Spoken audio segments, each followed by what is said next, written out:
Père et du Fils et du Saint-Esprit, ainsi soit-il.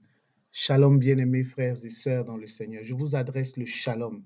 Le shalom qui est l'une des salutations juives et qui signifie la plénitude de la paix. Jésus nous disait, quand vous entrez dans une maison, dites que la paix soit sur cette maison. Et avant de remonter vers son Père durant l'ascension, il va dire, je vous laisse la paix, je vous donne ma paix. C'est cette paix que je t'adresse au nom de Jésus-Christ de Nazareth. Quel que soit ce que tu traverses, quel que soit ce que tu vis, reçois le shalom de Jésus-Christ.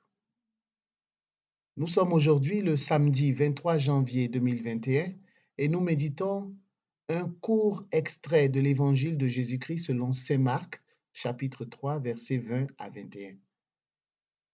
Il est écrit, en ce temps-là, Jésus revint à la maison où de nouveau la foule se rassembla, si bien qu'il n'était même pas possible de manger. Les gens de chez lui, l'apprenant, vinrent pour se saisir de lui, car ils affirmaient, il a perdu la tête. Bien-aimés frères et sœurs, Jésus opère des miracles. Des multitudes, des foules entières le suivent, le poursuivent, se précipitent vers lui pour le toucher, au point qu'il risque même d'être écrasé, au point de ne même pas pouvoir manger. Jésus transforme la vie des gens. Les gens se réjouissent, les gens sont heureux, sont contents, sont délivrés de leurs esprits impurs. Et tout ce que les gens de chez lui, ce ne sont pas des étrangers, tout ce que les gens de chez lui trouvent à dire, c'est qu'il a perdu la tête.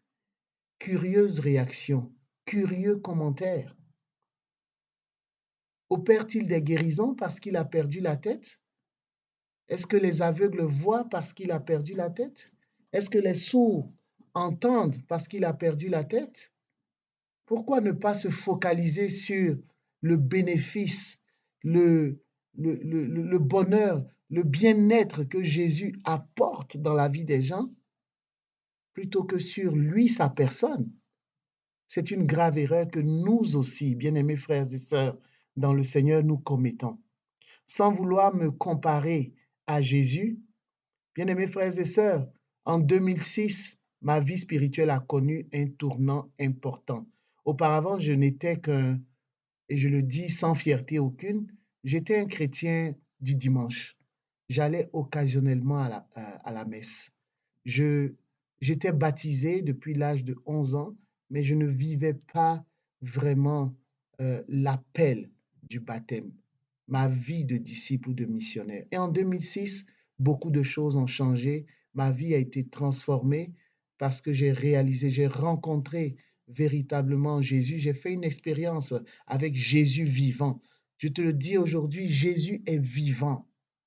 Ce n'est pas juste quelqu'un qui est dans des livres d'histoire, qui est dans la Bible, qui a accompli des faits historiques. Jésus est vivant.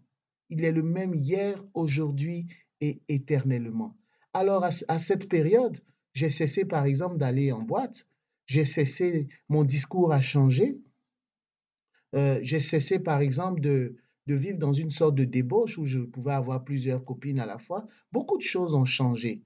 Pas en mal, mais en bien. Et bien aimés frères et sœurs, des gens de chez moi ont dit à ce moment, il est entré dans une secte. Ou bien, il est extrémiste. Ma vie n'avait rien d'extrémiste.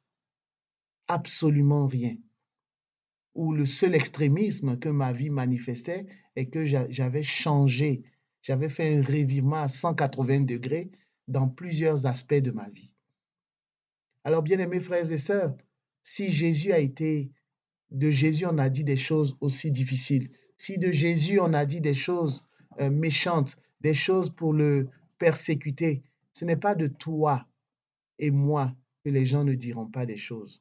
S'ils ont brisé, s'ils ont persécuté le bois sec, le bois vert, ce n'est pas le bois sec qu'ils ne persécuteront pas. C'est cela qu'il faut comprendre. Alors, malgré les attaques verbales, malgré les attaques physiques que tu peux recevoir, garde les yeux fixés sur Jésus. Garde les yeux fixés sur Jésus. Dans cette période, j'ai entendu des choses blessantes parce que j'étais encore aux études. Des gens encore de ma famille ont dit, tu seras encore aux études lorsque nous allons mourir. Parce que ces personnes attendaient de moi que je leur apporte un confort financier. Et moi, j'étais encore en train d'étudier. Ce sont des choses blessantes à entendre quand vous souffrez, quand vous êtes, vous ne savez pas où donner de la tête, vous êtes seul à vous battre. Mais aujourd'hui, je rends grâce, je rends gloire à Dieu. Garde les yeux fixés sur le Christ. J'ai gardé les yeux fixés sur le Christ et ma vie a continué d'être transformée jusqu'à ce jour. Père, je prie pour tous ceux qui reçoivent des commentaires ou des gestes désobligeants. Seigneur, console-les. Comme cette parole de ce jour console mon cœur blessé, console les cœurs blessés, console les cœurs meurtris, console les cœurs affligés, guéris-les, Jésus-Christ, par la puissance de ton précieux sang. Au nom du Père et du Fils et du Saint-Esprit. Amen.